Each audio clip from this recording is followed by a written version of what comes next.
Third meeting of the City of Monona City Council. Will the clerk please call the roll? Alder Rademacher. Here. Alder Bernstein. Here. Alder DePula. Here. Alder Holmquist. Here. Alder Moore. Here. Alder Wood. Here. Mayor O'Connor. Here. Please rise for the Pledge of Allegiance. I pledge allegiance to the flag of the United States of America and to the republic for which it stands, one nation, under God, indivisible, with liberty and justice for all. All right. First item up is approval of the minutes from the December 4th and December 18th meetings. Is there a motion? So moved. Second. Any corrections or additions? Alder Bernstein? On 18th, we voted 5-1 to take the kid out of order, but I don't see that vote on. I thought I saw that. What? I saw it because I had a question about that too. What page is that on? What page? It's somewhere around 9 or 10, I think. I think it is. Yeah, it's item G2B. It says Alder Bernstein voted against the motion. Yeah. Yep. Anything else? Okay, all in favor of approving the minutes, say aye. Aye. Opposed? Minutes are approved. Do we have any appearances other than the resolution? Okay. We have one item under appearances, is the proclamation recognizing Martin Luther King Jr. Day on January 15th, 2024, which I will read. Whereas Dr. Martin Luther King Jr. was born on January 15th, 1929 in Atlanta, Georgia, and became the chief organizer of the Civil Rights Movement by leading peaceful, nonviolent protests throughout the American South. And whereas in 1963, during the March on Washington, 250,000 people gathered outside the Lincoln Memorial to hear Dr. King's I Have a Dream address, and whereas, due in large part to Dr. King's efforts, the Civil Rights Act, which prohibits racial discrimination and segregation in employment, education, and public facilities, was adopted in 1964. Dr. King received the Nobel Peace Prize later that year. And whereas Dr. King was assassinated in Memphis, Tennessee on April 4th, 1968, and whereas on November 2nd, 1983, President Ronald Reagan signed legislation making the birthday of Dr. Martin Luther King Jr. a legal public holiday to be observed on the third Monday of every January, and whereas President Bill Clinton signed the King Holiday and Service Act on August 23, 1994, which designated the Martin Luther King Jr. holiday as a day of community service, interracial cooperation, and youth anti-violence initiatives, and whereas in 2020, the Monona City Council, recognizing that Dr. King's efforts reflect the values and spirit of the Monona community as a whole, adopted Martin Luther King Jr. Day as an official city holiday. Now, therefore, I, Mary Kay O'Connor, Mayor of Monona, Wisconsin, in collaboration with the Monona City Council, do hereby acknowledge Martin Luther King Jr. Day on January 15, 2024, and encourage the residents of the city of Monona to continue to honor Dr. King's service and legacy throughout the year. Signed in the city of Monona, Dane County, Wisconsin, this third day of January 2024, Mary Kay O'Connor, Mayor. So, thank you. Moving on, there is no public hearing, there is no consent agenda. Moving on to council action items under item G, number 1A, under unfinished business. Consideration of ordinance 12-23-771, amending chapters 175 and 480 of the Code of Ordinances regarding in-ground swimming pools in the shore yard, put forth by the Plan Commission. Is there a motion to approve this? So moved. Second. Doug. Thank you. Good evening, everybody. This is the second read on this request, so I won't go into the detail, but certainly happy to answer questions. So just as a reminder, this was in reaction in relation to the increased number of variance requests for in-ground swimming pools in the shore yard. As the current ordinance is written, they're only allowed in the rear and side yard of properties and prohibited in the shore yard. And the shore yard is the portion of the property that is beyond the house towards any body of water, Staff was asked to review the ordinance, how it related to adjacent communities with similar physical characteristics, and the proposed and suggested ordinance was included, was unanimously recommended by the Plan Commission, I believe in early December, and is included in the staff report in the packet. Be happy to answer any questions. Thanks. Okay, any questions? Doug? I note that some of the new language says, additionally, any fencing that substantially blocks neighbors' view may be subject to Plan Commission review. So you would make the first call on what substantially blocks means? Yes, I believe that was the intent of that was an addition from the Plan Commission, that specific sentence there. And I think a lot of it was in relation to a possible, let's say the pool is in the slope, there may be, a little bit of pool above ground and then the fencing above that on a slope, as we see maybe on Tony Awatha, for example, there could be a significant amount of cross-view impact. And so I think the expectation from the commission would be we would see more of the traditional fencing, that has, I'd say, greater than 50% transparency, kind of that metal fencing that you would typically expect. So it would be staff review with the discretion for that to be able to be sent to Plan Commission for further review. And you feel comfortable that you have enough direction to make that determination? I do. I feel that it's sort of the combination there. It wouldn't just be the fence height. In isolation, it would be sort of the topographic conditions that are there as well. So seen holistically and having that opportunity to take it to plan, I think helps everybody know kind of the parameters. Yeah. Okay, thanks. Alder Rademacher. I just had a question about the setbacks, Mm-hmm. and I want to make sure I'm understanding it correctly. Is it accurate then to say that 3 feet is the amount of space that a person could have a swimming pool? No closer than 3 feet to their neighbor's yard? It would be per 480, which is the zoning section, but 175 is the building section specifically of the ordinance, and they both regulate swimming pools. 480 is more general for accessory buildings and structures. It includes sheds, boathouses, things like that, as well as pools. The 175 section for swimming pools specifically says the water line may not be closer than 5 feet from the side yard. So pushes it in a little bit further, so it would be a minimum of 5. Not to say that, let's say, the deck couldn't be 2 feet, but the pool would be a minimum 5 feet off the side yard. Okay. Thank you. Any other questions? Okay, hearing none, all in favor, say aye. Aye. Motion passes. Thank you. Thanks. Next, item 1B, consideration of Resolution 23-12-2663, amending the 2023 capital budget for library fireplace replacement put forth by the Library Board. Is there a motion to approve this? Motion to approve? Second. Mr. Claringbowl. Good evening, everyone. The current fireplace that's located in the quiet reading room of the library, a part, the fan is broken, meaning we can't and shouldn't use the fireplace because that fan disperses the heat. So while we did have it on briefly, it was recommended not to keep it on because that heat's just kind of sitting there and it's really not designed for that. It's meant for the fan to go. It is a 20-plus-year-old gas fireplace, so that fan is no longer made anymore. That part is no longer made. And it is getting to be an old fireplace, and the thinking is that that part's going, other parts are going to start going. The recommendation is to use the funding that originally was to be for the library signs to put towards this as a higher priority. And the quote that was given is for an electric fireplace, which is more cost-effective.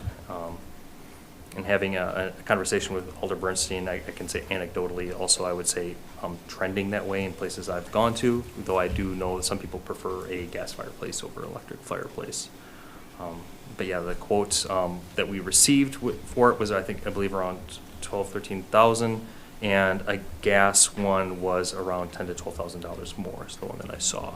Alder Bernstein did ask to try to get another quote. I was unable to, primarily due to the timing of it, with the 2 weeks in between was the holidays, and trying to get them to call me back and unsuccessful. I'm happy to wait if you'd like to push it another 2 weeks to get a separate quote. But otherwise, I do think that this change of fireplace is strongly recommended. And I can say I've had several patrons ask me, where's the fireplace? Because they enjoy having a fireplace in that room. Any questions? Questions, anyone? A comment that, I mean, this, all we're doing here is approving the 14,000, so if you could find a gas fireplace For that. For that, I'm happy to do that. I'm trying to do what's most cost effective Right. for the city. And also, if I can get a quote for comparable electric fireplace that's less than 14,000, of course, I would do Sure. that. Any questions? Brian? Was there any follow-up on the sign? No, the feelers I put out there, trying to get quotes back, never did get any back. And once this happened, to be quite honest, I paused that and focused on the fireplace. But I'm happy to continue looking at the signs at a later date when I try to propose that as a separate project, or unless this falls through, that capital funding is still there. I would look at that for 2024. If I remember right, Oh, I'm sorry. this money was borrowed. Correct. We confirm that. It was borrowed. Part of the capital plan. Anyone else? So the money's already been approved, is what you're saying? It was approved for another project, and we're going to use Yeah. it for the fire, part of it for the Yeah, fireplace. There's instead. no additional funding being asked. For Perfect. this, to transfer it over. So this is Perfect. just a budget amendment to change where the money Got is it. being spent on. And Brian was alluding not to the fact that it's just been approved, he was also alluding to the fact that it already been borrowed. So we are- Right. Got it. So Yeah. It's in the bank. it's in the. In the bank. In our bank. That's right. Yeah. What happens to the other 11,000? It stays there in the, don't you have a capital fund Because of the balance? Fund balance, if you don't spend it, yeah. And it's, we reduce next year's borrowing or whatever, if the sign comes up, we want to refix it. So, That's a capital fund balance. the capital fund. Yeah. balance. Right. Thank you. Anything else? Just a very loud comment. If you have a choice between gas or electric, I think the Sustainability Committee would like electric, and it could be powered by those wonderful panels that might someday be in place. Noted. So whereas gas is just gas. Thanks. Okay, if there isn't anything else, would the clerk please call the roll? Alder Bernstein, Aye. Alder DePula, Aye. Alder Holmquist, Aye. Alder Moore, Aye. Alder Wood, Aye. Alder Rademacher. Aye. Motion passes. Thank you. Thank you. Thanks, Ryan. Moving on to number G2, new business, consideration of ordinance 1-24-772, updating the fees, fines, and penalties schedule put forth by the Finance and Personnel Committee, and this is starred for immediate approval. Is there a motion to take this out of order? Move to suspend the rules, take this out of order. Is there a second? Second. All in favor, say aye. Aye. Opposed? I had a question before we voted on that. Oh, sorry. Okay. Can we give an explanation of why it needs to be out of order? Why it needs to be out of order? Neil, did you, or Mark, did you want to address that? I mean, there's technically no reason, it's just that we just want it to go into effect sooner than later, I guess. You're talking about the fee schedule. Fee Yeah. schedule. Right. I mean, we are currently in the current fee schedule year, Yeah. so Yeah. we'd like to have them adopted and applicable. I mean, it could wait till next meeting. Applicable to the whole year as opposed to. Yeah. More, the biggest one would be the ambulance is one that affects the most if we look at the increases.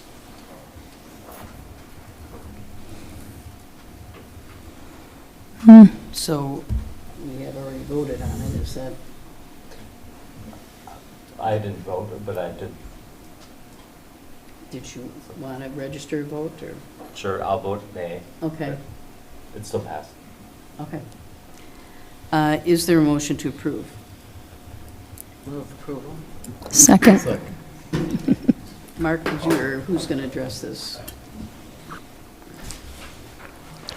And it was,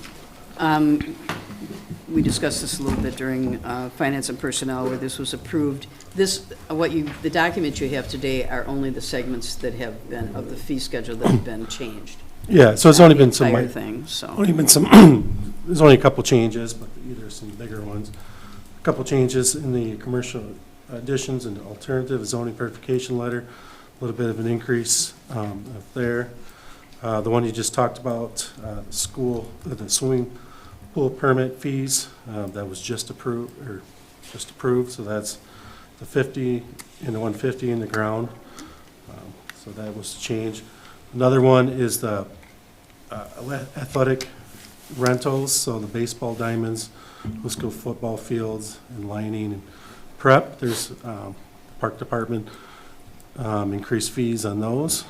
As you can see, the increases on those from 150 to 200, 350 to 500, and so on. And then the other one is the ambulance transportation. So basically the EMS rates for the BLS. So basically in this, they got rid of no longer have to charge a resident and a non-net resident rate. So they was combined, and so there was also, we did not increase the fees last year. So this year for BLS, the base rate now is $1,500. ALS 1 is $1,600, and ALS 2 is $1,900. So the big changes there is getting rid of the non-resident rate and combining it into one rate. And there's some increases too, same thing with non-transportation rates, so the on-scene care. So if somebody refuses transportation, what they get on-scene care, there is a charge there, and those charges have been increased too, as you noted, as is noted in the packet. And I think Jerry explained in Finance and Personnel that the reason we've dropped the difference between the non-resident and resident is because there have been lawsuits, apparently in other areas, about that. And he said these fees are about at the midline, right, of average for the area. Any questions? Brian? Mark, do I have it correct that our fees and fines and structures should really, I'm going back to when we were doing short-term rentals, and we had the discussion about it really should be to recoup any costs that we incur. It really shouldn't be a money generator. And so I'm curious about some of the athletic rental, and particularly with the connection on the football field lining and the soccer field prep. And I'm curious if that's something that we do in-house, or do we send it out and that's why the cost is significantly different? Sure. I don't know for sure. I know Jake's on it. Jake, you can jump in And on that Missy's here as question. well. Missy's here? Yep. Looks like Jake's Jake not on, I is. don't believe. He Oh, yeah, is. yes, there he is, yep.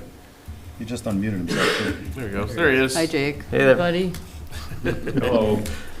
Alder Holmquist, I think I heard your question right regarding athletic field rental cost. We do field lining in-house with our own staff, and so those increases are for material cost increases and the labor cost that has increased as well, because we do utilize seasonal staff. So trying to account for the actual time it takes to maintain those fields for rental groups. Awesome. And for the soccer field prep, like I understand the football one is likely going to the youth football group. Is the soccer one have another group that gets assigned to? No, it's just there, if someone would want to, say, use the main field at Ahuska for a soccer rental, we would have to line outside of the football season in the spring or summer. That would account for lining a whole regulation-sized soccer field. Oh, perfect. All right, thanks. Any other questions? Alder Moore, did you have? No? No? Okay, if there's nothing else, all in favor say aye. Aye. Opposed? Motion passes, thank you. And moving on to our big topic of the evening, presentation and discussion of classification and compensation study draft final report. And I'm going to turn this over to Leah. We're kind of going to do this in two parts, right? So Leah, if you want to take it from here, that'd be great. Thank you. Yep, we have on the line now, her smiling face up there, I can see, that's Rachel Skaggs, she's Senior Vice President for GovHR, and they have completed the compensation study and plan for us, so she's going to go ahead and give you an overview of that plan. And then when Rachel's done with the overview, I'm going to do sort of a follow-up on what it's going to need to implement that plan. Good evening, Rachel. Good evening. Can everyone hear me okay? Yes. Yes. Great. I'm going to share my screen. Oh, it looks like I need. I can share either that, or I can share it for you, Rachel. I've got it up. I can share Okay, it. I made a few. Oh, okay. If I can share it, that'd Yep. be great. I made a few changes since the one I sent you. If not, we can go for that one too. All right. Perfect. Now it works. Okay. Great. All right, so again, good evening. Thank you for allowing me to present on this classification and compensation study that we've been working on with you and with the city for quite a few months now. I really appreciate everyone's participation in this process. It was these studies are really large and can be complicated, and they involve all of the employees, and everyone was just really open and willing during this process. And I think, we've put together a really solid system and plan that gives you some options for implementation that I'll go through, and then also for future administration once it's approved and put into place. So just want to really thank everyone for working with us on this project. So kind of an outline of what I'm going to go over. I'm going to talk about the job evaluation that we did, which really led to the proposed classification plan. And that really looks at the internal equity and how positions relate to one another. Then I'll talk about the compensation survey, which we use that data to put together the proposed compensation plan that really looks at the external market data and gathers all of that information. And then I'll just touch briefly on some of our initial recommendations for implementation of the plan. And then I'll go over how you can use it in the future and the future administration of the system. And then I'm happy to answer any questions after that. So as part of the job evaluation that we did, we looked at 43 non-union positions, and we used these 9 job factors to establish internal equity. And that really means, how positions relate to one another. So every position that we looked at was evaluated based on these factors. And it's really important to note, and one thing that we stress to the employees during the process is we're not looking at employees' performance or, their specific performance in the role. We're looking at the position. So what are the requirements needed to do the job? We look at education, work experience, the years of experience needed, decision-making and independent judgment, responsibility for policy development, planning of work, contact with others, work of others or the supervision that's exercised, working conditions, that's both physical demands and hazardous conditions, and then use of technology or specialized equipment. So each position is reviewed based on those factors. All employees filled out what we call a job analysis questionnaire. Supervisors and department heads review and add comments if they need to on those. And then everything comes back to GovHR. And then we held virtual interviews with at least one employee in each position to really get a better understanding of what their position does for the city and what it entails. And from there, we were able to put together the classification plan. So each position is given a job factor analysis score that falls into a skill level and creates that internal equity or that internal hierarchy. Again, how positions relate to one another within the city. So that classification piece brought 11 grades. So each position is in one of those 11 grades. And then at the same the same time we were kind of doing that internal review, we also did an external compensation survey. But the first piece of doing that is looking at and establishing comparable communities. That's included in Appendix B in the report, but we looked at these 5 criteria to determine which communities we were going to survey and that are most similar to yours. So population, income per tax return, equalized value, property tax levy per capita, and basic spending per capita. So the closer a community is to matching Monona for each of those criteria, the more points they would receive. So a community that received the most points would be the most similar. So then we establish a cutoff of points, which in this case we did 90 or more points. And these are the communities that scored at least 90 points and were determined to be the most similar and were used for the compensation portion of the study.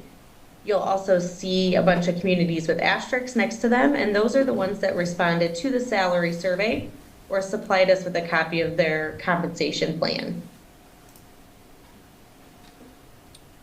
As I was just talking about, so all of the data that we collect is collected through the use of the survey, but it's important to note that when we send that out, we make sure that we define each position so that we're gathering accurate data.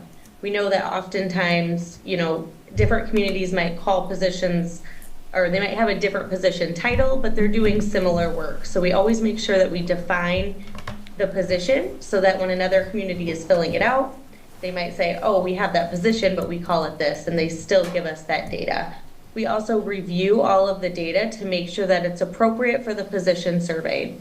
We also show all the raw data. So I think it's Appendix C, but when you look at that, that shows all of the raw data, but there's some sheets where maybe there's 2 sheets for a position and there's some blue highlights on it. Those are instances where we show what the community gave us, but it wasn't a match to what that position does in Monona, so then we take that data out on the second sheet. So there's a few instances where you will see that. And then it's also important to note that we prefer to analyze salary ranges because that's a better gauge of what the market is paying. When you look at actual salary, obviously a lot of different factors can go into that, such as how long someone's been in that position or, a variety of different things. So we always prefer to analyze salary ranges if we have enough salary range data. And then it's also important to note that all of the salary data that we've collected is the current market for positions. What we have done in our proposed recommendations is include a 3% increase to those proposed ranges for implementation in 2024. And how we came up with that was just reviewing the comparable communities that responded to the survey, told us what their upcoming increase was going to be. You look at an average of that and then applied that 3% to those proposed ranges to make sure that you don't implement a plan and then immediately fall behind market because everyone else has given those increases. So after those 2 components are complete, we put together the proposed compensation plan. We have shown compensation rates at the 50th and 60th percentiles for your review. And I just like to kind of share what that means when we talk about percentiles so we're on the same page. So when you look at the 50th percentile, that really means 50% of those communities are paying more and 50% are paying less. So it puts you, at market, right in the middle, kind of, at the 50th percentile. When you look at the 60th, that's just a little higher. So 60% of those communities are paying less and 40% are paying more. So there's a couple options for you to look at and review. And all of that data from those salary data sheets is shown on table 1 for each position at the 50th and 60th percentile. And then we calculate the pay ranges and the pay plans also at those 2 percentiles, the 50th and 60th. And that's shown on table 2. There's also 2 pages for table 2 because one is the proposed ranges, and then the second page is with that 3% increase to those proposed ranges. So overall, there's those 11 compensation grades. So each position falls within one of those 11 grades.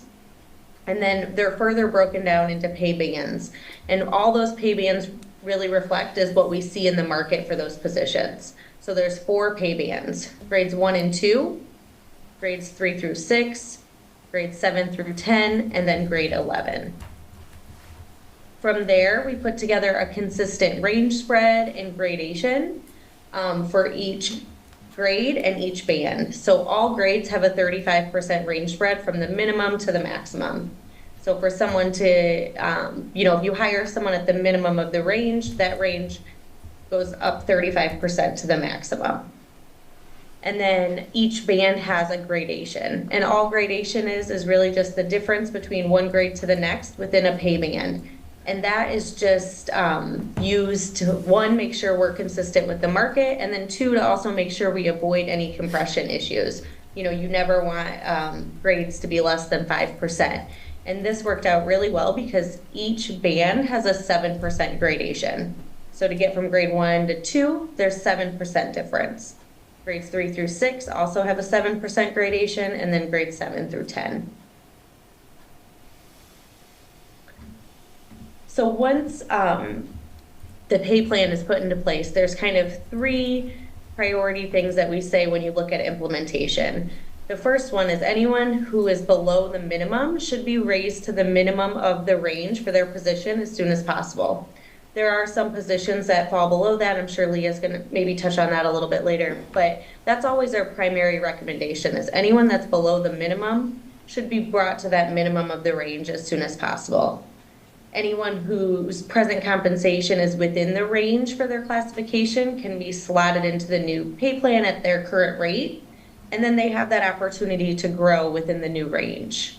And then the last bullet point doesn't apply, so I'm not really going to go over it, but I'll just touch on it briefly. If there was anyone that was being paid outside of the maximum of the range, we wouldn't recommend a pay cut. We would work with you on other solutions for that, but again, that doesn't apply. So we're really just looking at anyone who's below the minimum should be brought to the minimum. And then going forward, once the plan is put into place, the nice thing about this is you won't have to do a full big study for many years as long as it's updated and reviewed annually. And there's kind of 2 components that you can look at each year. On the classification side, it's important to review positions and respond to changing conditions. Maybe you create a new position. We've provided the tools where you can score that position and put it into the new plan. You'll know what grade it should be in and what that pay range should be. We're also available to help with that anytime.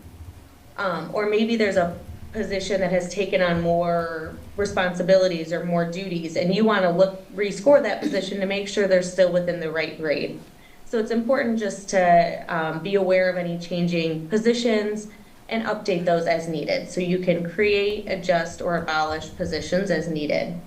And then on the compensation side, it's important to adjust the pay ranges annually based on kind of what we did with the 3%. So look at the market, you can look at CPI, you can do just a short survey to the communities asking them what their most recent increase has been, and then updating the pay ranges annually to make sure you stay with market over the course of so many years. And then the last bullet point, considering pay adjustment, again, that would be if a position has moved to a different grade or just regular adjustments as employees advance through their current pay range. Okay, I know that's a lot of information to digest, and I kind of went through that quickly. I'm happy to pull up a table or answer questions at this time, or if Leah, if you wanted to jump in, that's fine too. Does anybody have any questions? Yes, could you go back to slide 8? What slide, I'm sorry? Number 8. 8.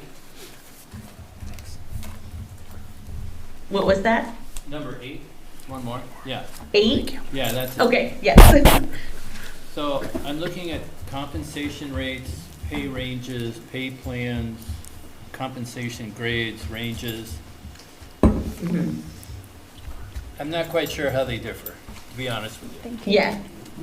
No, great question, and that it can be, what I'm going to do here is pull up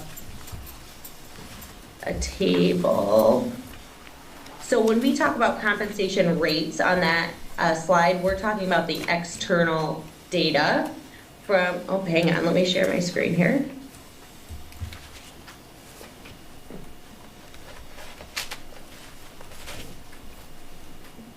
One second. Okay. So compensation rates, we're talking about this. I'm actually going to go through this whole table. I think that'll better answer that question. But just briefly, I'm going to tell you compensation rates, we're talking about kind of these salary survey data, and then the pay plan is what we're proposing over here. But just to walk through this table, I think this might be helpful, because that slide, you pointed out the slide that really has all the information on it. So here's the positions that we looked at. So again, Rachel, John- yep, oh. I was just gonna say, that's on page 20, if anyone's Yep. looking for that in there, in the plan document. Thank you. Thank you, perfect. So all of the positions that were looked at, and then the skill level. So the skill level is how those positions are grouped into those classifications based on that job factor analysis score. So for instance, you'll see here for skill level, it says 770 to 820. Those three positions scored between 770 and 820 and are grouped together in grade 10. Then we have their salary survey data from the comparable communities. So at the 50th percentile, that's the data from the communities that were surveyed at the 50th percentile. And then again at the 60th percentile. Then, I know it's hard to see and I don't want to make it smaller because it'll be even harder. Then you see our proposed ranges. So we focus heavily on internal equity. Because those positions, those three positions in grade 10 scored similarly, they should be compensated similarly, right? Based on those 9 factors, they all are in the same grade and their compensation should be the same. So we look at that market data and then create a range based on that with a consistent range spread. So our proposed ranges for those three positions in grade 10 at the 50th percentile is this 97 to 131. And then at the 60th percentile, you'll see it's about $1,000, a little over $1,000 more to be up at the 60th percentile is 98 to 133. So our proposed ranges are never going to match the market exactly because every community has different range spreads and gradation, but we look at it collectively and try to create a plan that matches the market as closely as possible, takes into consideration the gradation between each grade, and then also has a consistent range spread. So I just used grade 10 as an example, but the same goes true for all of these grades, all the way down to grade 1. Question. Alder Rademacher. Thank you for the presentation. It's really interesting. I just have a question about exactly what you're just speaking to. Am I understanding it correctly that if 3 different positions all fall into the same grade, are you saying they should all receive the same compensation? Or they should be... Not exactly. They should be compensated within the same range that correlates to that grade. Okay, thank you. Exactly. Yep. Yeah. Definitely not the same compensation, but within the range. So, and those ranges are listed here, and then an easy version of those ranges, or a more simple. And this is what the city can use, going forward. Let's say they went with the 60th percentile, and there was a vacant position in grade 3. You would know exactly what that range should be. So positions in grade 3 are 52 to 70,000 and so on. So every position has a range, but employees are obviously compensated differently within that range based on a variety of factors. Alder Bernstein. Yeah, I'm curious, how does inflation fit into this compensation study, if at all? Yeah, no, that's a great question. And it's actually a great time to do a study because a lot of communities that we've worked with have adjusted, for that. So when we're collecting this market data, communities have made those adjustments already, and that's reflected to make sure that these ranges are competitive with the market. And then going forward, every community kind of takes a different approach on how they update the ranges. Some communities say we want to look at CPI, but we don't want it to exceed 5%, or some, or you just survey the communities and see what everyone else is doing. But it's important to adjust the ranges to stay up with, inflation and make sure you're still being paid at market. Okay, so that would be up to the city over and above your compensation study. So what we've put together here, we included that 3%, which would take into consideration rates for 2024. Oh. So ideally, the rates, let me go down one, or this is the one actually, sorry, this is table 3. This includes that 3% adjustment, cost of living adjustment, to account for any additional increases needed. So this is good for 2024 on this page here. And then going forward, annually, you'd want to update those to stay current. But you don't have to do a full study. All you have to do is update the ranges. Oh, gotcha. Thank you. Yeah, good question. Thank you. Alder Moore? Yeah, so if I'm reading this correctly, or am I reading this correctly to say that the ranges that you're suggesting here you believe are sufficient enough to accommodate for longevity? And if it's not sufficient enough to accommodate longevity, how does that get built in? Where is that built in? Are you talking about like an employee's longevity Correct. with the city? Correct. I mean, if somebody's been with us to the, has a lot more, I mean, I'm assuming the skill level Right. Is probably Yes. a combination of all the things that you had on the chart in terms of education, experience, whatever. But then there's the Yep. issue of how long somebody's been around been with us Yeah. as well. So how does that get, is Yep. that built into the range, or where is it built in? Yeah, that's a great question. So all of these proposed ranges are just minimums and maximums for positions. Now, where people fall within those ranges can really be up to the city. We do provide some recommendations, but they're not mandatory, they're discretionary if you want to move people within the ranges based on longevity. That's something we're happy to help with and provide information on, but it's our biggest recommendation is anyone that's below needs to be brought up at least to the minimum to make sure they're being paid at market. So these ranges that we've proposed are market ranges for the positions, and then where specific employees fall based on their longevity. We definitely provide options that you can use to place people within the ranges based on that, but that's not included in the proposed ranges that we put together. What it is saying though is that, if someone's in any of these positions, they should be within this range, right? But where they are within the range is kind of the next step of the plan. So once the ranges are set, then you can move people obviously based on the financial ability of the city, based on their longevity, if that's something you'd like to do. And I think, Leah, you're going to be addressing some of that, correct, in your presentation? Okay. Anyone else? Questions on the process? I guess I'm just looking for sort of an executive summary. And if I'm missing it, please let me know. And I guess my question is, overall, how are we doing? Leah will be showing. We will be showing that, thank you.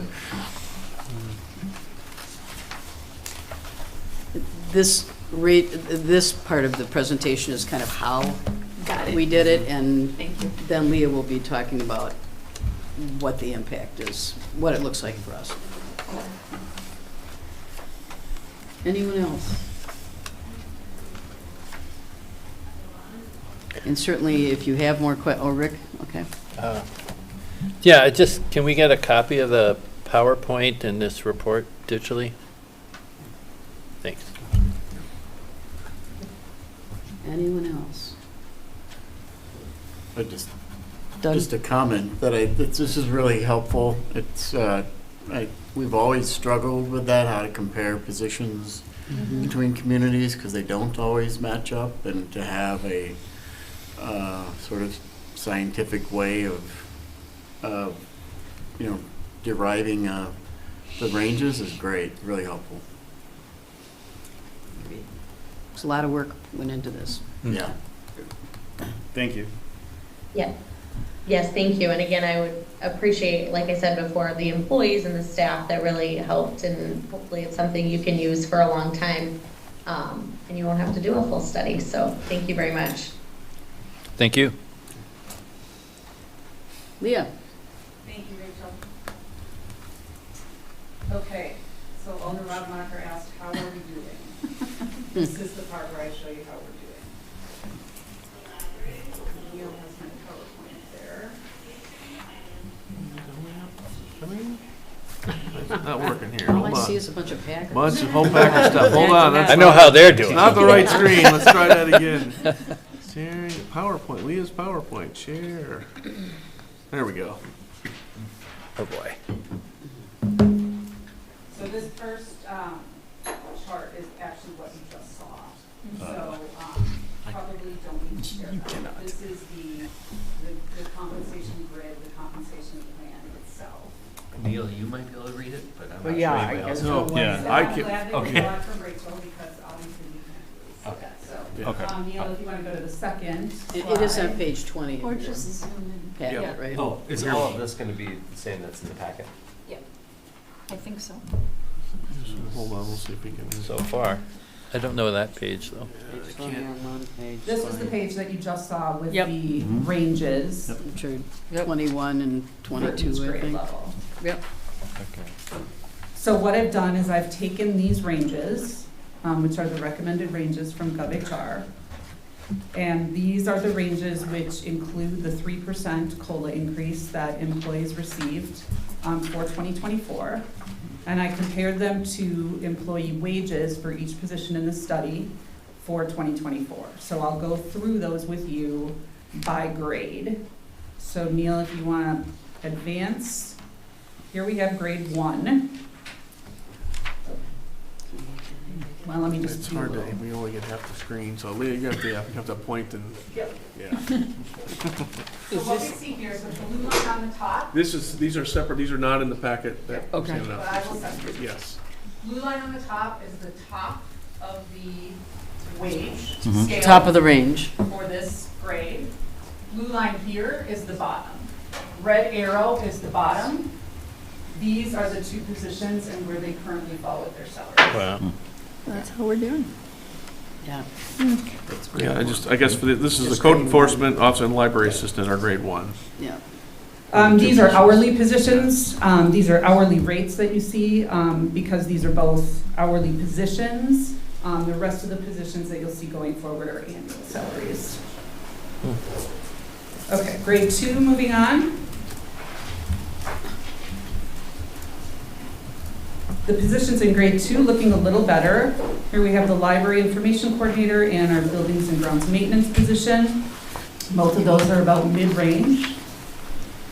Grade 3, here we start to get into some trouble. Wow. Many more positions in this grade. We have from left to right, court clerk, media producer, the highest paid DPW crew member, followed by the lowest paid DPW crew member, DPW utility tech, senior center coordinator, senior center assistant, utility clerk, youth librarian, parks maintenance workers, and library business coordinator. In general, I think that one trend that you're going to see in this study, the only 2 positions that are actually within the range, actually 3 positions in the range here, are all public works positions. And the reason for that is because we've, as you know, have had a high turnover in our public works department. In fact, we just got a resignation this week, another resignation this week.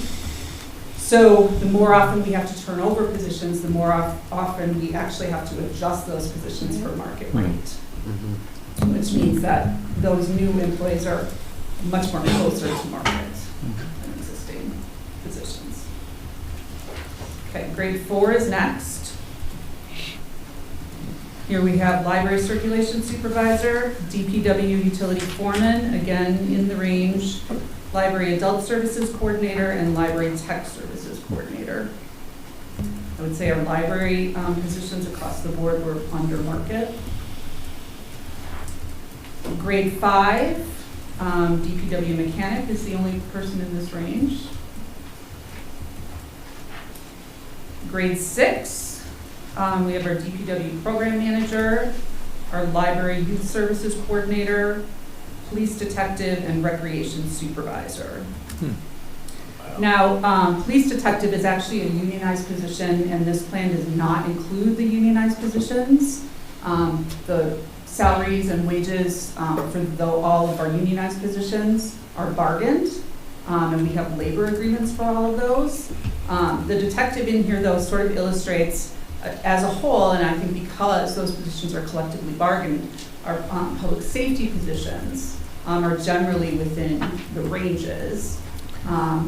But I think that in terms of comparables, we still have additional things that we need to consider when we're looking at public safety comparables.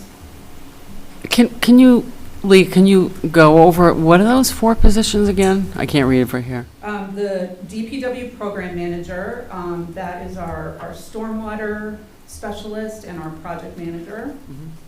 The library youth services coordinators are full-time youth services.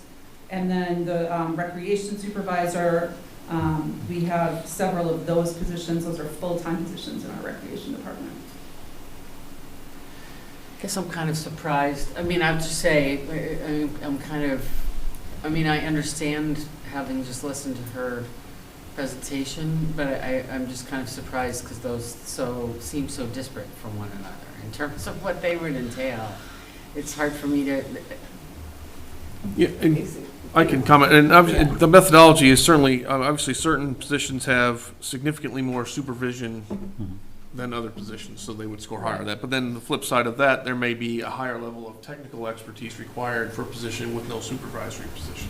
Right. So when you actually add all of those points together, that's how you get into those individual ranges. So it isn't simply each category, it is an amalgamation of those 9 different variables in terms of what the overall point ranges would be for each one. So there are, while they may seem, certainly the responsibilities are certainly different for each of those positions, their overall scoring in terms of the rubric puts them in those ranges. So it is probably more of an objective analysis of it, otherwise it would be very difficult to try to justify exactly how these come in. So you certainly look at the actual surveys for these particular positions, it does start to make a little bit more sense. But you're certainly right, Alder, that there are the responsibilities of those positions are significantly different. So it usually comes down to things like supervision or responsibility that kind of causes them to, the score to go up or down. And Aldermore, that the survey is actually in the appendix to your study, so you'll be able to see exactly what the questions are. Appreciate it. Okay, grade 7. In this grade, we have the Deputy Public Works Director, the Assistant Park and Rec Director, the Senior Center Director, and Police Sergeant, which Sergeant is actually a non-representative police position. I'm sorry, could you run through that again? Yep, from left to right is Public Works Deputy Director, Assistant Park and Rec Director, Senior Center Director, and Police Sergeant. Talking about the seniority question that you asked earlier, Aldermore, this is actually a great example. Our Senior Center Director position there, you can see is at, close to the bottom of that wage range. And the employee in that position has 22 years of seniority. So even though that employee is technically within the range, they should probably, based on the fact that they have 22 years of seniority, be much higher in that range. Okay, moving on to grade 8. From left to right, we have our Media Director position, Library Director position, City Clerk, and Police Lieutenant.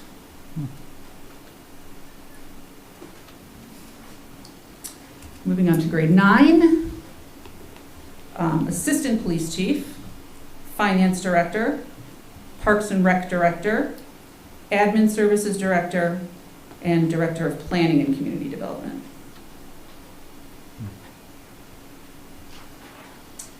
Next is grade 10, Police Chief, Fire EMS Chief, and DPW Director.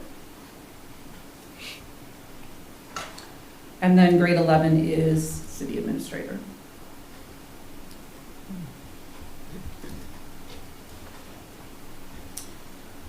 So, in summary, the next Neil. 43 positions were studied in the plan. 51% of the positions in the plan currently sit below the minimum recommended salary range for those positions. The positions that are not shown below the minimum are generally those which are either collectively bargained positions or, as I stated before, positions that have turned over frequently or have turned over very recently. And so the market rate for those positions has had to be adjusted in order to attract and recruit new employees for that position. Longer tenured employees, we, as I think is illustrated, tend to have salaries which are the most out of range due to the fact that, we've just had limited financial resources over the years to be able to adjust positions to market rate.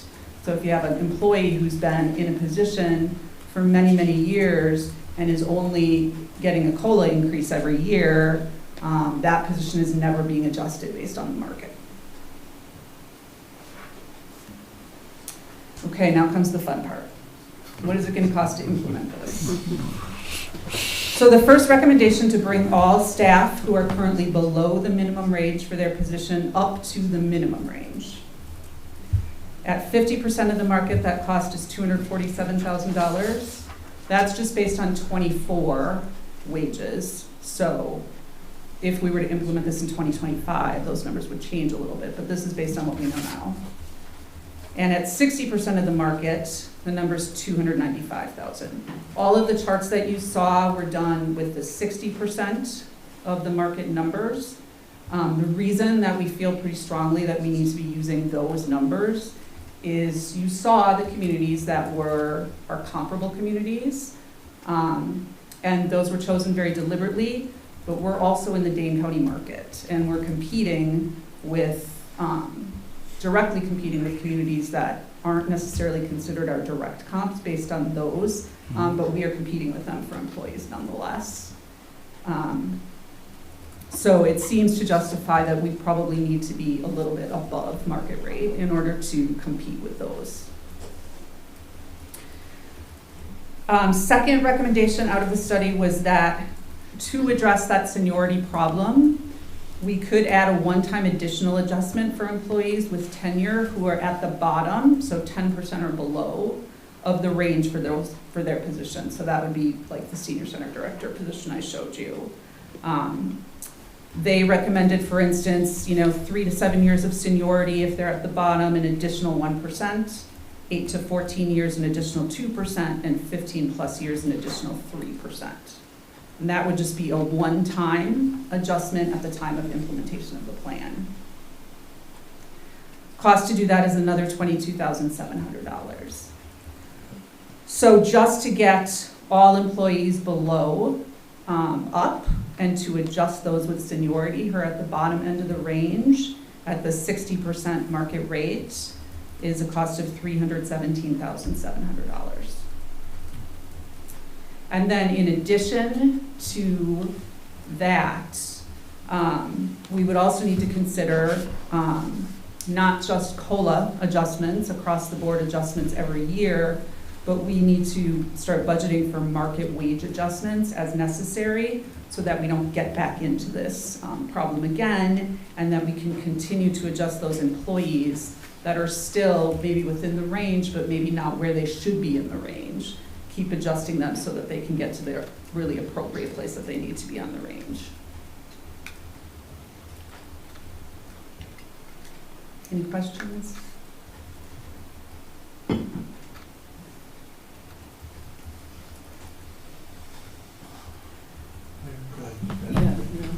One thing that was also noted as we were reviewing specifically the positions that were below range, a significant number of those positions are held by women. We don't think that's coincidence, and we think there's issues with structurally in terms of how some of those things have been brought forward. So that's certainly a factor we believe we need to address as far as when we're reviewing these positions and making sure that that is taken into consideration as well. And we do believe, and certainly that in the conversation of the the 50 versus 60% of the market. Certainly the Dane County factor is also one, but just in terms of just general competition, unfortunately, you're probably going to hear me use Public Works Department as a significant example. Losing 4 critical staff essentially over the last year is going to significantly impact operations. Whether that's, I think quality will still, I've got full faith in the department and their ability to do a quality job. But things like snow plowing are going to take a little bit longer this year. Other things, they're just going to take longer. We don't have the experience in those positions to continue at the same level of those. Right, just don't have literally the physical manpower, but even, and then not to mention the quality and the expertise to operate that equipment and to do those things. So we feel that failing to do something to try to move us up in that area is going to continue to show itself in a variety of departments. I said obviously Public Works is an extreme example right now, but certainly that potential to occur probably is across the board in many of our departments, certainly in the ones that are labor intensive. So we do feel it is important why adding that language is specifically including that 60% is something we think is important for us to consider as we evaluate these. So it's kind of my impression that in the past, the city has passed rates of increase across the board at 2-3%. But it looks like we're going to have to take a much more individualistic look at these positions to see how they need to be compensated. For this initial one time, to bring everybody back kind of into market, Alder, that I believe so. But then the idea would be once they are back and that has been corrected, that we will be able to proceed then more on a equitable basis in terms of a global basis and looking at all positions. But right now, due to turnover, as Lee indicated, some positions have gotten accelerated more versus others. For a variety of reasons, some are more in market than others. So the study is basically showing us that yes, there needs to be a one-time adjustment to kind of get us everybody back in range. But once we're back in range, we would be looking at a more global, universal increase approach, as you indicated. But certainly as time goes on, there will be individual cases Oh, where we need absolutely. to make adjustments. Yeah. Yeah. But then the important thing is, as I think as Rachel from Government HR mentioned, is certainly by doing this and by implementing it, you do need to take a look at it and kind of maintain the plan annually to make sure that those ranges are appropriate. Does that mean some kind of regular consultation with an outside expert? Not necessarily. We certainly could do that if we felt we needed to, but I think what they're trying to do is they set up those ranges in a position where either as a policy decision by this council saying we want to look at CPI not to exceed 5%, I think was the example she used in her presentation. So obviously staff can go ahead and make that calculation and adjust those ranges on an annual basis if that's the policy we decide to do. So, but certainly there's always the possibility that if something unique happened, we may want to have some additional work done. But I said, well, we at least have our comparables. We know kind of who we're dealing with in terms of, again, the Dane County factor is a significant factor as well. Those comparables are very objective and they make sense on why they were selected, why they were. However, we know who we're losing employees to, and more often than not, they are right here in Dane County. So we do need to be cognizant of that as well. So this is one of the things we have to communicate to the public as part of the referendum. Yep. Absolutely. Okay. Doug, did you have? Yeah. I guess just a general statement. I guess this is, it's really valuable, as I said before, but it's also kind of a day of reckoning. That, this is not a huge surprise to at least those of us who've been around a while that some of the positions are way below what they ought to be. Leah, when you were looking at what the total cost would be, that was you were using the 50th percentile? No, I was using the 60th percentile. Okay, good. Yeah, I think that makes to me more sense. Otherwise, if you do 50, you're going to be out, quickly falling below that. I think historically we've tried to be at 50, right, 15 years ago or 10 years ago, but just the way things have evolved in Dane County, that just isn't really viable anymore. If I could just add one thing, we're also at a point now where you know, if you have a compensation plan and you have employees who are placed properly within the ranges that they're supposed to be at, if you have high, for instance, a high tenured employee who retires, and they're where they should be in the range, when you rehire that position, you're going to lose that person's experience, but probably you'll be able to hire at the lower end of that range. But we're at a place now where we're actually having to hire new employees with less experience at higher wages than the employees who they're replacing. And I'd just like to state real quick, that this is no different than private industry right now either. Right. I was just gonna say that really creates a challenge in morale. It does, absolutely. Mark? Just so you guys know, so the financial impact goes to that, the numbers she was talking about. On an average house this current year, using the current data assessment ratios. So, Employees gonna sorry, be- Mark, speaking of the 317.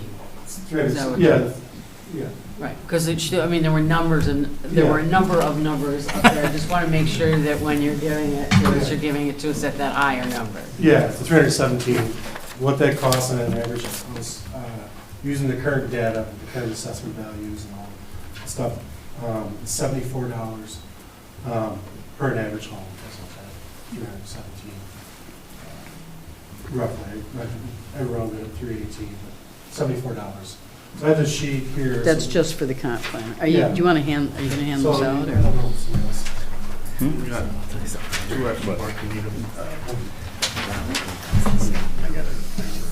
And this actually covers several different aspects of this referendum. Right now, we're just talking about the top. Same dollar. Top grouping of numbers. We're not talking about new employees or the city campus. Yeah, this is just the financial impact of that, what she's talking about.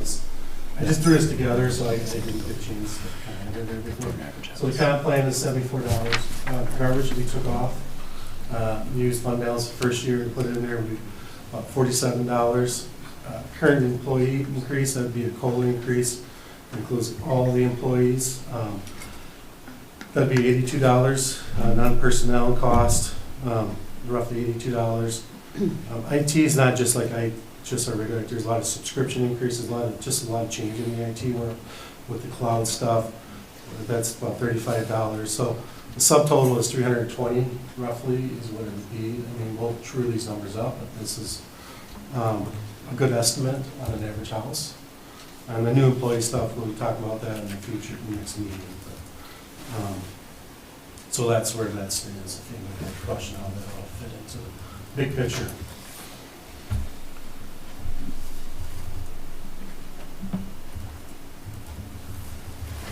Doug? Yeah, I guess maybe, and Neil at Finance had talked about sort of the four different, what do you call them, priorities of the referendum, of the operating referendum. I don't know if you wanted to go through those again. I thought that was pretty helpful. See if I can bring that. Here, I've got it. Oh, sorry, I I think got I it. can the slide, if I can actually get it up Oh, here. Let me okay. see here. Give me a moment.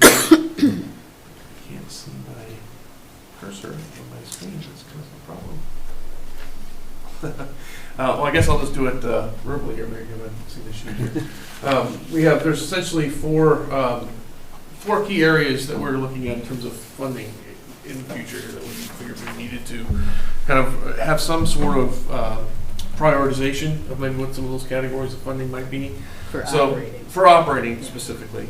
Number one, again, this is a staff recommended priority for discussion, certainly by finance and personnel as well as the council. So one, we did say funding the compensation plan recommendations as they're being presented and discussed. We feel that is kind of number one. Number two, we did feel that funding the cost of living adjustments would probably be the second priority. Third would be funding the contracted non-personnel services that Mark mentioned, most being garbage services and IT, needing those to take care of those. And then the fourth priority would be the consideration and funding of new positions that we were talking about for the referendum, which the finance took a look at that for the first time tonight and will hopefully be making a recommendation at their meeting on the 16th. And you'll see that. And you'll see those things come forward on that. So we did try to have some, just because of certainly the expense and the number of things that we wanted to at least establish a priority for discussion purposes And we'll certainly obviously be looking to this body for ultimate direction on those, if there's agreement with that, or if there's any adjustments that want to be made to those. And we, I think, feel, we, meaning Mark, Leah, and I think Finance and Personnel felt too, and Neil and I, that we need to take care of the employees who are here first. Yep. That should be our number one Agreed. priority, and I know we've talked about some extra staff and additional staff, which we badly need. We'll talk about that next week, but the number one thing should be funding the compensation plan. But then we also, when you're talking about COLA adjustments and things, in part, we're gonna have to build that into this referendum, right, Mark? Because we aren't always gonna have this net new construction. So if we wanna be able to give people pay raises in coming years, we have to request additional base or whatever for that now. Late to the game, but here they are. Okay. So, yeah, thanks. Living adjustment, funding required, contractual, right. Absolutely. So certainly the objective obviously was to get these introduced this evening. Certainly don't expect any decision. We know this is a lot of data and a lot of information that's been presented. But we wanted to certainly get that out there for you guys to consider for the next couple of weeks in preparation for the meeting on the 16th. So we have plenty of time for that. We wanted to make sure and also to be able to provide some context on, certainly on the compensation plan, on how, some of the assumptions and how that was assembled, because it is a complex, essentially the process is while it's objective and it does make sense when you walk through it, it's a lot of data, a lot of information, so we didn't want to just dump that without giving you guys that background and that context on that information on doing that. So, so certainly I think tonight, I think officially we probably want a motion to postpone action until the 16th. It would probably be staff's recommendation on that. In conversation with Attorney Cole, I think that would be an appropriate motion if that would be decided on this body. Okay. It's new business. Yeah, it's new business, so we aren't going to make a decision on it anyway. Do we need to have it? Well, it's just if you want to still have two, you would count, We gotta have whether you two. would count this as a first consideration or not. That would certainly be the discretion of this body. But if you wanted to do this one, I think we were planning on having this one and then another review. Right, we were in thinking of a February. final decision on this at our first meeting in Yeah. February. Okay. Because we don't want, especially because it's only next week that you're going to see or 2 weeks, the new position requests. There's just a lot to absorb. And I think, Leah, I assume you're going to be sharing those slides, right? I will email them all out. Yep. And the priorities and some of these other things. Alder Holmquist and then Alder Moore? Neil, when you indicate the second item is COLA, on the sheet that you handed out, is that referring to the current employees item? Yeah. Yes. It won't mark, unless it was, I mean, that's for an ongoing. So that's health insurance too, on top of that, like, staff retirement. But is that all captured Yeah, by that item? Is yeah, item 2 in his priority list? yeah, so that's. And then, so item 1 in the priority list was the comp plan. Yes. Item 2 was that. 3 was the garbage and non-personnel, no, garbage and IT? Contractual I non-personnel expenses. included all those non-personnel garbage and AT all in one. So that's all 3 Yep. of those. Yeah. And then the new positions are the 2 items. We'll talk Below about next those. meeting, yeah, that's Okay. what the finance was kind of looking at. That. We're hoping staff was hoping for a recommendation from the Finance Committee at the meeting on the 16th. Oh, yeah, no worries. I just wanted The to, biggest issue why I didn't put that COLA in there is because, as you know, net new construction was a negative this year, Mhm. and it's probably gonna be close to negative this year. Because some buildings get taken down, there wasn't a lot of big things, so 2005, basically when you can increase all of that stuff, if you don't have something in there, future years you're gonna be cutting it all, because it's gonna be 0 to 1%, so it's one of those things we have to look kind of in the future, and that's why that's in there, and it's probably going to be almost an annual thing, or maybe it's a number you guys figure out that you want, but that's something we have to kind of look at, if that's what you want to do. So Mark, you. no, for 2024, no net new construction? I mean, I don't know yet for sure, I'm just basing on, it's going to be very low, it's going to be less than 0.5%, Sure. if any, just because, they did take down Manoa Gardens, I know. Right. The Bloom is just taken down, so Yeah. I don't think the assessors even started yet, so Yeah. I don't know how they'll look at that. Okay. So that's a construction issue. I mean, most of the constructions has only been like, was it Chipotle, and then Yeah, there's some larger houses on the lake, but they have to be Yeah. torn down and rebuilt, so. yeah. So Mark, still I'm clear on this, or we're all clear on it? That subtotal number, the 320, that would be $320 a year increased property taxes on a median home Or of 377. 377. Yep. That's after we do the compensation pieces and the non-personnel costs. Yeah, Before any new positions are added, we're already at 320. yeah. Or public safety building. Or public safety. On public safety. Yeah. It's a little thing. Another little detail, yeah. Yeah, so, yeah, just to be clear, because your slide, there was just a, you at the bottom, civic campus building question mark. Right. But they are two very separate in that one is operating and we're gonna be. Correct. We'll be doing a referendum, obviously separately, as well in that regard. Yeah, simply references, obviously, in terms of the context of which Mark is presenting, and obviously in terms of the tax bill, it's going to be, certainly have an impact, but yeah, correct, it would be an operating versus capital expense. Teresa? Yeah, on the sheet that Doug just referenced, Mark, there are 2 entries for new employee. Can you explain the difference? Unfortunately, well, it's, We're going to be getting into more of that it's next back week. to the Okay, new I employee can stuff. wait. It's one of those things. I can that wait, yeah. You'd No, have to be finance kind of figured out. no worries. Yeah, yeah. Okay. We didn't want to throw too much at Sure, you. Yeah. sure, sure. I appreciate that. Nancy? Yeah, sorry, I did have a couple of other questions, which I might have before. So, well, first of all, for those of you that have been around longer, has this ever been done? I mean, did we get into this hole in part because we've never done any You kind mean of a like real... into the weeds as much as we've Yeah. done. We now, yeah. didn't, I mean, we don't have a comp plan now, do we? No, we don't. We've done, I was gonna say, when we first started, we used to get all the funds from Dane County, and kind of had one that was going, and somewhere along the line, we stopped Yeah. doing it. I mean, I'm not saying that we haven't looked at, Yeah. that we're Right. like totally got our head in the sand in terms of what other Right. people are paying. I'm just saying, have we ever done this kind of a heavy-duty analysis? There was before? adjustments made, probably back in 2018. But we didn't have an actual plan. We never had for a plan, this, so, right? yeah. Yeah, there if you was- recall, we made some pretty big adjustments. That was even more like 2020. Well, that was going to be my 2021. second question, because I remember making those big Right. adjustments. I was But on the since council then, then. inflation has hit. That's Right. been the biggest issue. Yeah. Right. I think in terms of just some of those positions, although that I know were adjusted, they still were, Yeah. market-wise, we're still Mm-hmm. below the, Mhm. what, I think, even for that time, we're probably still below what the range would have been, Right. had there been a study, so, But no, we've never hired somebody outside firm to kind of dig into it for Sure. us and look at it. No, Leah did it last time. yeah, she did a lot of work on this one, too. Yeah. Did you have other questions, Nancy? No, those were the two. I just couldn't remember when we made those other big adjustments, and I also was wondering if we'd ever taken this deep of a dive. Was that when we closed Pier 37 that we did that? Yep.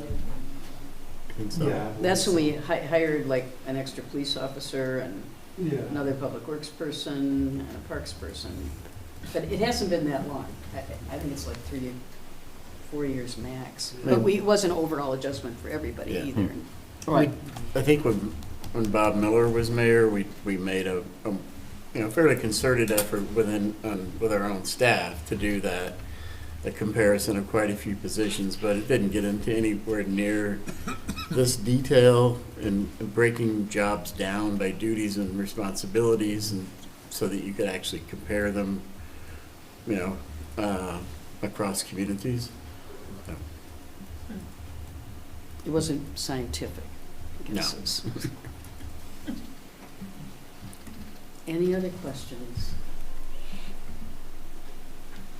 And certainly, staff is available to answer questions, and I'm sure you'll have more once you get the additional slides. And maybe we can kind of restructure I know Mark just put this together Yeah. on the fly, kind of, but restructure it by the priorities and that kind of thing. But we just, going into this discussion next week about additional staffing, we wanted you to know what we're already talking about in terms of cost, and then what that would be. It'll just keep growing, yeah, so. And so that's why you put that here on this document. Right. But we'll get into the 'Cause we're- details yeah, later. And actually, with finance and personnel, they Sure. talked about the staffing today, but Sure. we'll get into all Context might be good in this case. that. Yeah, yeah. So, Any other questions, comments from anybody on the comp plan? Nancy? So I was just gonna say that, I mean, obviously it's a lot to chew, but I couldn't agree with the city administrator more. We all know that the city's greatest asset is its staff. Yeah. Period, and, I mean, it's just no, and I would say even more so for the city of Monona. Not that I know all the other staffs, but we all know we have a great staff. So. Anyone else? Okay, I think that's all of the business portion of the meeting, I guess, so. Thank all the staff for coming and thanks, everybody. listening to the explanation, and any questions, be sure to ask them. We will move on now to reports of committees and commissions, et cetera. We will start with Alder Holmquist. No report. We've had no meetings because of holidays. A nice change. Yeah. Alder Moore. I would share the same, which is to say nothing to report. No report. No report. Alder Wood. The only thing I have to report is my new granddaughter was born Hey. December 26th, Millicent Jane Bassler. Very nice. Congratulations. Thank you. Millicent Jane Bassler. Oh my gosh. Millie. And Millie, I like that. Very Millie.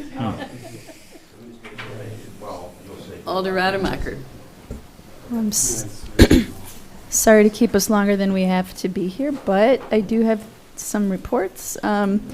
So as far as DEIB goes, the work of this ad hoc committee is coming to an end very soon, and we should have some final documentation and recommendations to council within, the next, 3 to 4 meeting cycle. First, we'd like to meet with Neil, take him up on a little offer just to sort of like glance over everything first and make any glaring, corrections that might be needed. I don't think there will be any, but anyway, wanted to give everyone a heads up. Also, sustainability, some big news that just was recently finalized is that on February 15th at Fratelli's, after work, like 5:30 to 8:30 or so, the Sustain Dane organization is partnering with our sustainability committee to present Monona as the next community in their series of programs called All Around Dane County. It's where this organization sort of goes to communities like Mount Horeb, McFarland. Off the top of my head, I'm thinking of those two. And it just sort of gives these communities an opportunity to showcase some of the really good work that's being done toward advancing their sustainability goals. And the format is such that there will be some snacks and drinks and a projector and a microphone and 2 turntables. And we'll we'll invite people to speak about some of the projects that they're very proud of, like what's going on in the school district, what's going on in, Public Works and the library and our own sustainability committee, the things that they've been moving forward. Also with sustainability, you'll start to hear some, if you haven't already, you'll start to hear some PSAs on VMO and see some bookmarks out in the community and other things about just reminding people about responsible use of salt, though with this winter weather, it's Hasn't not been much an of an hasn't been issue, a problem so really. far. Yeah. Yeah, exactly. Knock on wood. The committee's also been reaching out to businesses, just to learn more about, parking lots and things like that. Wonderful reception in the business community. People just want to do the right thing. It's always hopeful to get that sort of feedback. And then we're also looking at an ordinance. A year or so ago, Madison adopted an ordinance just to sort of have a way to sort of, just not be punitive, but just sort of take seriously, that this oversalting, and have a way to reach out to people and educate them. So just considering that sort of change for Monona. That's really the big two committees, I will say. So landmarks, community media, all of my committees are meeting next week, except tourism. And the one thing I will say about tourism is that if you have not yet gone to the My Monona website and just search for tourism, we've made some really great changes, and we just wrapped up our first deadline for applications. Those were due 5 p.m. on January 2nd. Next round of applications will be due April 1st, and then July 1st and October 7th, and all of those deadlines are listed on the tourism page of the My Monona website. I think it's just going to be such a better process instead of having this once-a-year dump of all these, applications. We're just spreading it out with four deadlines throughout the year this time around. So. And just FYI, Alder, I think we received 8 applications from 2 different Beautiful. organizations. Oh, that's wonderful. So staff will be reviewing those in the next Fantastic. week. Thank you. And that's it. Teresa, I just wondering about the sustainability thing. I'm just curious, is this going to be in the lower level at Fratelli's? Yes. I was wondering if they were going to be opening that up for events. Yeah, they again. are. And I met with Joaquin, and he couldn't say enough about how he has had nothing but positive experiences with the city, and he's just thrilled to host. So, Awesome. yeah. Well, good to hear that's going to be available, Glenn. Yeah, And that this it's a event great is little happening. location. Yeah, Yeah. it's nice. Alder Bernstein. Can I ask, sorry, can I Yeah, ask? sure. I just have a question about the, as it relates to the sustainability piece, or more of a comment related to sustainability, and that is that I know I personally was blown away at the quality of the material that's available from our new trash and recycling provider. Like, way over and above. Yeah, like the on phone their app. website, Yeah. they have gobs of videos on Yep. how to appropriately, and as somebody, and I know you and I worked with it Yep. together when I was on sustainability to try to get better materials for residents about recycling, and still were confused from our old provider in terms of what Yep. what was okay and what wasn't, and they're fantastic. So I just, whether it's in the e-news pronto, or PSAs or whatever, I really encourage the sustainability committee to Okay. do a lot, because they have, I have the app on my phone. I didn't and- realize they had that till you mentioned it on Facebook. Oh, it's Yeah, they have it's an super app, cool. so, it pings you, it pinged me and told me that they had a pickup on the 30th of December, which was wrong, but that's okay. They just got an early start. Yeah, but otherwise, the material's fantastic, the fact that they have the app, Yeah. that you can set, et cetera. So I just think an all-out campaign could really help Yeah. residents make the shift. As I drove in tonight, I was noticing a lot of canisters out, like they were Yeah. we're waiting for their pickup, because even though It's they not all got, happening even until though they all got Saturday, yeah. materials, so, yeah. Yeah. No, that's really, thank you for the reminder. It's a good Yeah. thing for community media and sustainability can work together really well on that. Yeah, just from a social media standpoint too, Alder, their informational videos, especially on recycling, Yeah. have been really great in terms of, what kinds of wrapping paper can Yeah. go. I mean, they're very, very, very, very targeted and very specific information. They were an award-winning, received some recognition from the DNR last year regarding their recycling programs, and there's just the amount of content that they make available is Yeah. really amazing, so. I have heard Will had some PSAs out about the recycling changes, or the pelletier changes too, so that's great. Alder DePuler. I have nothing to add. Holidays, no meetings, no updates.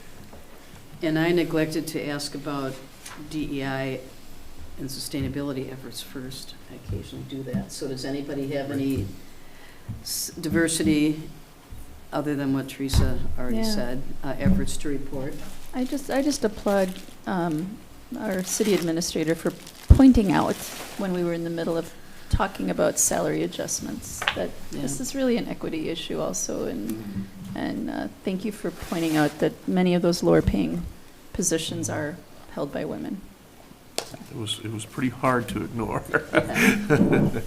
So, Any sustainability updates other than what we've talked about? Okay, well then I guess we will go through, talk to staff.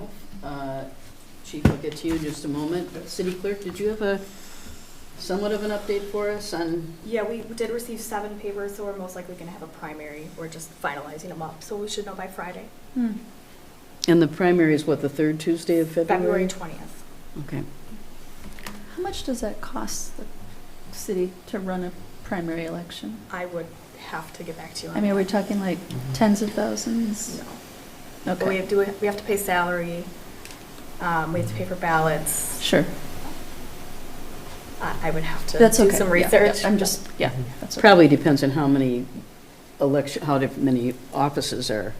Yeah. It may just be our council. We Or schedule maybe there's more. a judge one, who Oh, knows? yeah, It's a higher turnout. sure. It's Yeah. going to be busier. Actually, just Nancy? a follow-up question to that, which is there, because I got asked it today, is there a gap between when the papers were due to you and when it's irreversible of somebody being on the ballot? So once you turn in papers to Yeah. me and I decide that they're sufficient Right. and a 3-day challenge period has passed, then Okay. you're on the ballot. You're on the ballot if you turn them into me and nobody challenges it, and they're sufficient. Right, So no time So period. there's 3, and so you're saying you'll know by Friday, and then the 3-day period, is it 3 business days after that? It would be Friday is the 3rd day. So people have 3 days to challenge. So it's not 3 days after you finish approving everything? Correct. Yeah.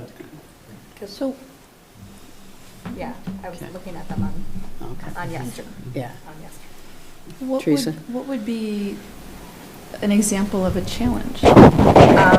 Like what, like your signatures are fraudulent or something like that? or Yep, so what? you can challenge based on they're not a resident of Ah, the municipality. okay. The Mm. date they signed was outside of the window where Mm. they could sign it, missing information, the certification at the bottom not signed or dated properly. Jeez. There's a lot. I mean, it's a very technical form. Yeah. that you- Very nitpicky. Nitpicky, yeah, Yeah. okay. And it's all related to state statutes and Wisconsin Administration Code.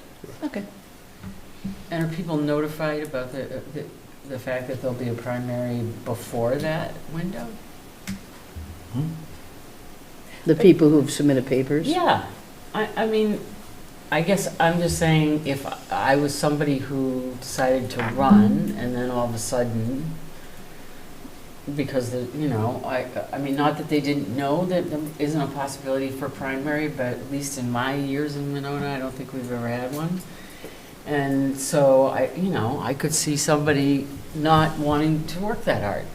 I mean, or having second thoughts and thinking, and in which case, Well, their name would still be on the ballot. So we would still need a primary then. right, except for, except for if they knew that there might be a primary before that, they could conceivably, before Friday, they could say, I want it, but if they don't know.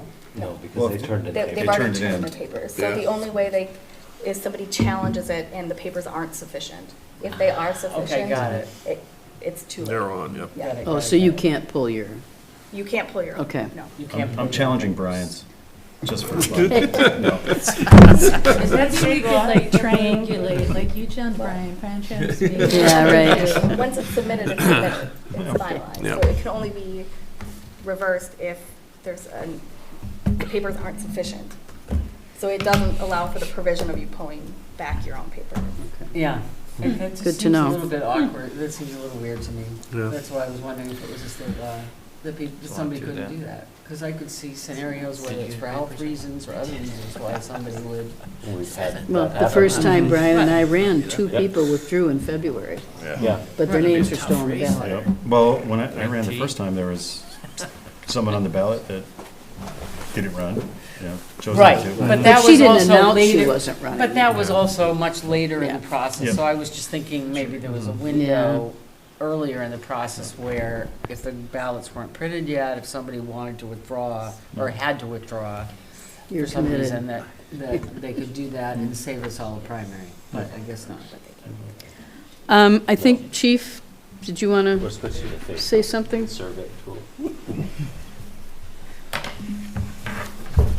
Good evening.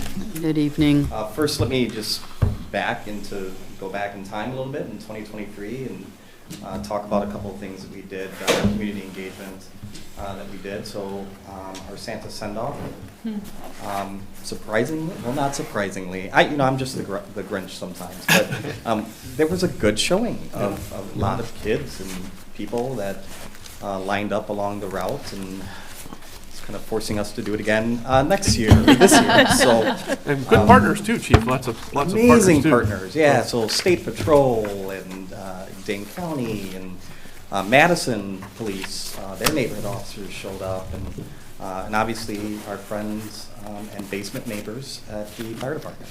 So Basement neighbors. neighbors. The basement dwellers. Nice. Right. Well, they yell about the marijuana smell from the confiscated marijuana, so we have to poke it down. So, and I hope everyone had a good year. So, sort of moving on to a more serious and obviously heavier topic of importance. I wanted to read to you a statement that I'll be putting out right after this meeting to the public. I also will be sharing and that's if you saw me chatting back here with a couple people, it's just doing some preparation work for the things that are going on today. But Will Nimmo has assisted me in creating a video that'll be going out to our YouTube channel and all our respective social media channels. That is pretty much the statement I'm going to read to you today. So this is obviously directed to our community, members of the public who are interested, and I think it's beneficial and important that I read that to you all in the community as the police chief here. So bear with me, my eyes it's getting late in the day for me. This has been a challenging time for our community. We understand that there are families who are grieving over the loss of their loved ones. Our officers understand and respect above all else the value of human life. The fatal crash on January 1st, 2024 was tragic. The Monona Police Department has worked tirelessly to discourage dangerous driving behavior by creating public service announcements, providing media interviews, and other means, while also producing strong messages of encouragement for individuals to stop if pulled over by police. We want to clear up any misinformation circulating about this incident. It's important to know that this was a Monona police pursuit and not that of an outside agency. Additionally, the ages of the adults who are sadly deceased are 2 30-year-olds and a 19-year-old. Additional information about the deceased is withheld at the request of the Wisconsin Department of Justice, Division of Criminal Investigation. We are fully cooperating with Wisconsin DOJ to ensure they have all of the necessary information and access they need to conduct a full and thorough investigation of the crash. We understand that it can be very frustrating not to receive more information about this incident, and we know the public has questions. However, in law enforcement, we also know that sometimes information cannot be released as it may hinder an ongoing investigation. Everyone has a role to include the medical examiner and proper notification of next of kin before releasing information to the public. We have every confidence in the Wisconsin DOJ and it is our fervent hope that they will share additional information on their investigation as quickly as feasible. I'm privileged to lead a group of public servants who work hard every day to help make this a safer community. MOPD is comprised of people who care about their community and their families. We do a dangerous and unpredictable job. We rely on good people doing good work, backed by exceptional training and policies in order to accomplish our mission. And as police, we cannot do our job without you, the members of our shared community, who entrust us to enforce the law and to keep this community safe. We will continue to do our job while respecting the significance of the current crash investigation and review. As such, the City of Monona PD, supported by Mayor Mary O'Connor, has decided to temporarily focus any pursuits on suspects who we believe to be involved in dangerous and violent felony offenses only. This directive that's put in place is temporary while members of the community and its elected officials have the opportunity to weigh in on what's best for Monona. Again, we appreciate the significance of this incident, and we are heartbroken at the loss of life. Our thoughts are with the families of those impacted, and we offer them our most sincere condolences. Our thoughts also go to the members of MOPD staff and their families, who are also working to navigate this tragedy. More information regarding this incident will be shared by the MOPD as we are able. You have my commitment on that. Details related to the investigation itself is managed by the Wisconsin Department of Justice. Thank you for your understanding, your patience, and your support. Thank you. Thank you, Chief. I Thank know you, it's Chief. been a rough week.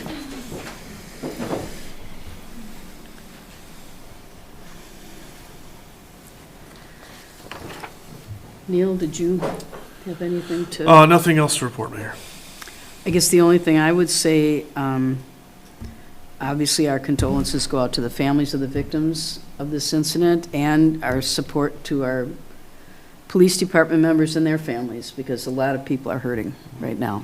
So Neil and I will be meeting tomorrow to further discuss this, and we're meeting with the chief as well. So okay, the only other thing I have is, please keep in mind that due to the Martin Luther King holiday, our next meeting is actually on Tuesday, January 16th, rather than the Monday. So there are no appointments. Is there a motion to adjourn?